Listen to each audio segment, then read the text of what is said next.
आणि पंचनामे व्हावे, तहसीलदार ऑफिस आणि कलेक्टर ऑफिस कडून काही 100% व्यवस्थितपणे प्रत्येक शेतकऱ्याला न्याय मिळावा ही विनंती करायला आम्ही आलेलो. त्यांनी काही डेटाही आम्हाला दिलाय.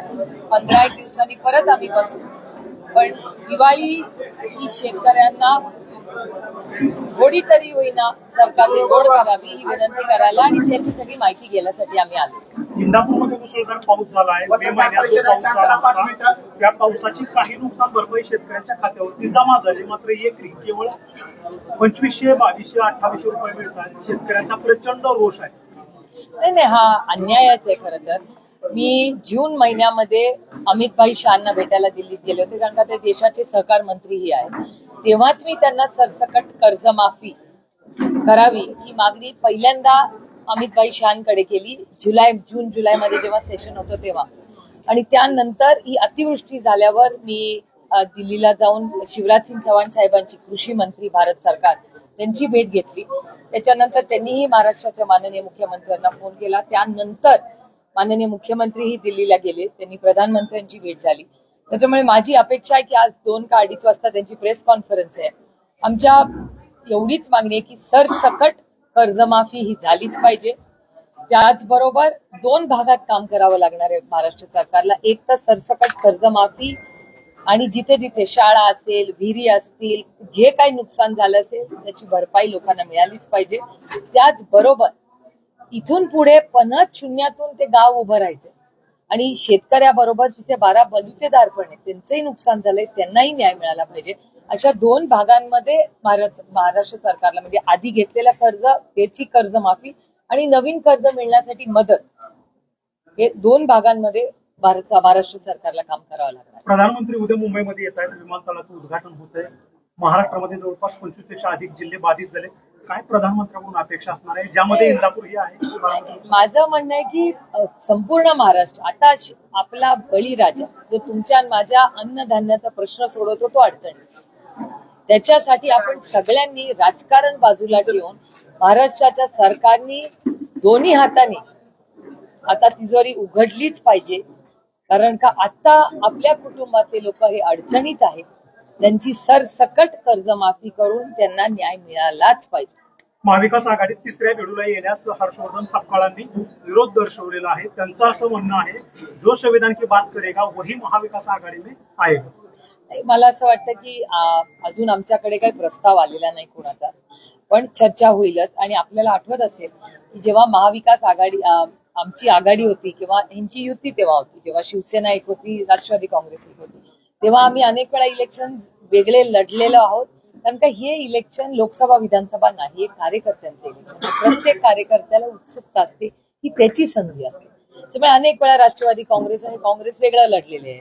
शिवसेना आणि बीजेपी मागच्या वेळेस मुंबई म्युन्सिपल कॉर्पोरेशन वेगळे लढले. त्यामुळे अशा इलेक्शन मध्ये अनेक वेळा अनेक पक्ष वेगवेगळे लढतात. तुम्ही आता इथं आला, तुमच्याकडे ई-केवायसीचा मुद्दा आला. खरं तर शेतकऱ्याला मदतीची अपेक्षा आहे आणि ती तातडीने मिळाली पाहिजे. मात्र ई-केवायसी न झाल्यामुळे 746 कोटी रुपये अडकलेले शेतकरी मदतीपासून वंचित आहे. नाही, नुसते नाही, लाडकी बहीण योजनेमध्ये पण तो प्रॉब्लेम आहे. त्याच्यामुळे ई-केवायसीचा हट्ट आत्ताच कशाला, म्हणजे 1 वर्षापूर्वी तेव्हा ई-केवायसीचा हट्ट नव्हता.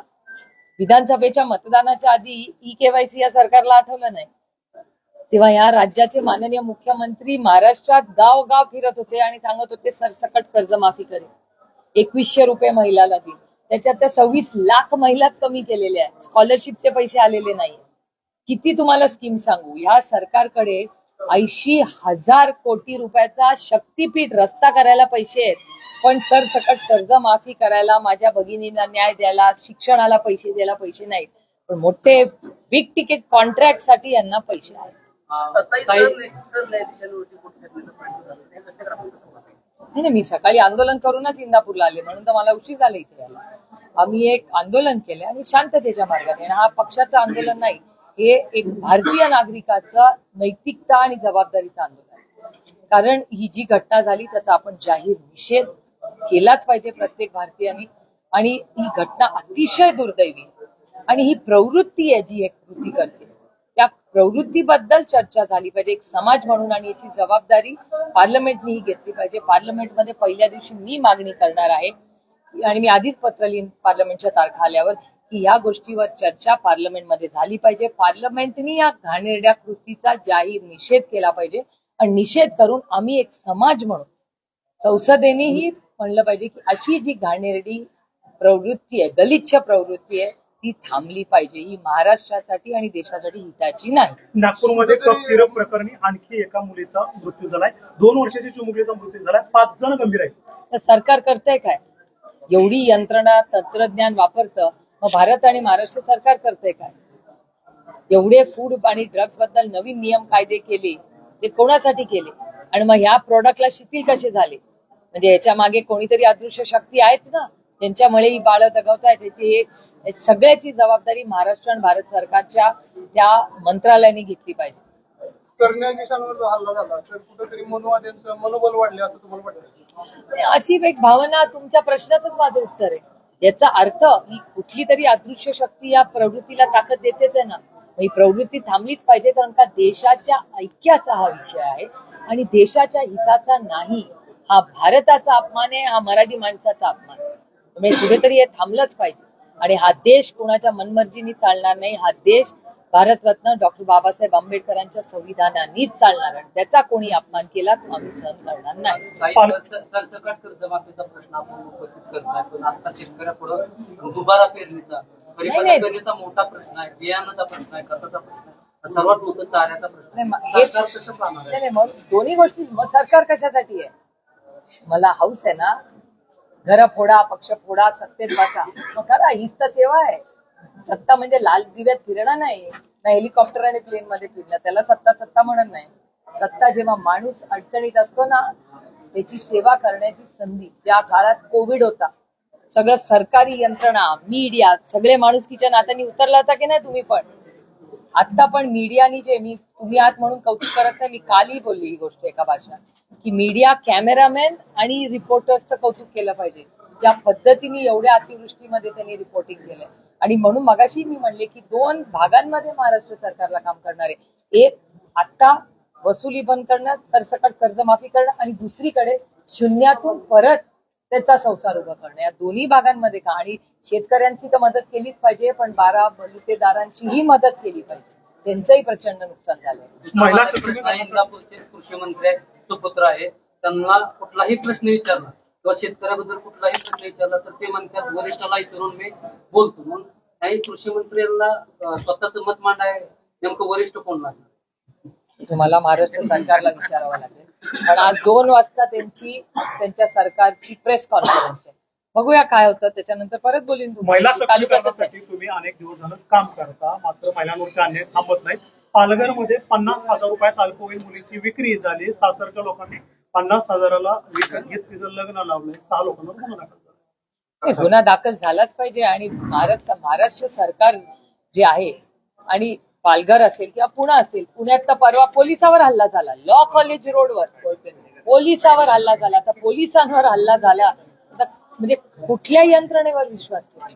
कारण का महाराष्ट्राचे, हो अर्थातच आहे, धज्जिया उडाई आहे, दुर्दैव आहे. जेजुरीमध्ये लक्ष्मण हाकेंचा दसरा मेळावा झाला आणि या ठिकाणी लक्ष्मण हाकेंनी थेट असा आरोप केला की होळकर संस्थानांच्या सर्व जमिनी, वतनांच्या जमिनी हे शरद पवारांचे मानसपुत्र विजयराव कोळते यांच्या संस्थेने लाटले, हडप केले. मला सांगू, ही लोकशाही आहे, प्रत्येकाला बोलायचं आहे. नांदेडमध्ये आदिवासी समाजाने मोर्चा काढलाय. ते असं म्हणतात की एसटी मधून इतर समाजाला आरक्षण देण्यास आमचा विरोध आहे. दुसरीकडे बंजारा समाज असेल रस्त्यावर उतरतोय. धनगर समाजाची पण मागणी आहे, एसटी मधून आरक्षण द्या. एकंदरीत काय त्याचं चाललंय? उत्तर तुम्हाला महाराष्ट्राच्या माननीय मुख्यमंत्र्यांना विचारावं लागेल.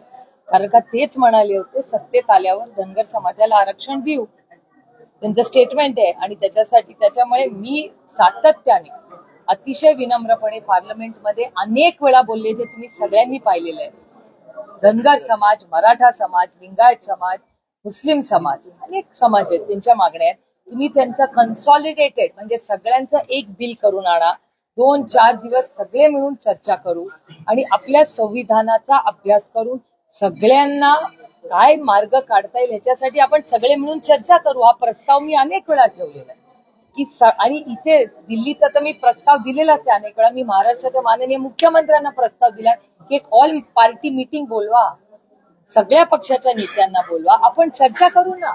जर मार्ग निघाला, जेव्हा ऑपरेशन सिंदूर होतं तेव्हा आम्ही गेलो होतो की नाही परदेशात, या सरकारचा जय जयकार केला ना आम्ही, कारण का आमच्यासाठी देश पहिला, मग राज्य, मग पक्ष आणि मग कुटुंब.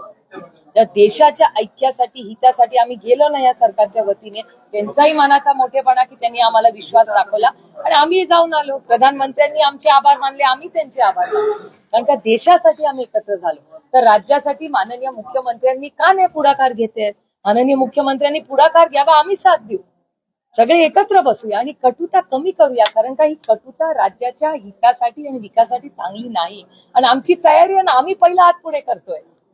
माननीय मुख्यमंत्र्यांनी करावं ना हात पुढे, बसूया आणि महाराष्ट्राच्या ऐक्यासाठी कधीतरी राजकारण बाजूला ठेवून महाराष्ट्रासाठी एकत्र येऊया, एवढंच माझं म्हणणं आहे.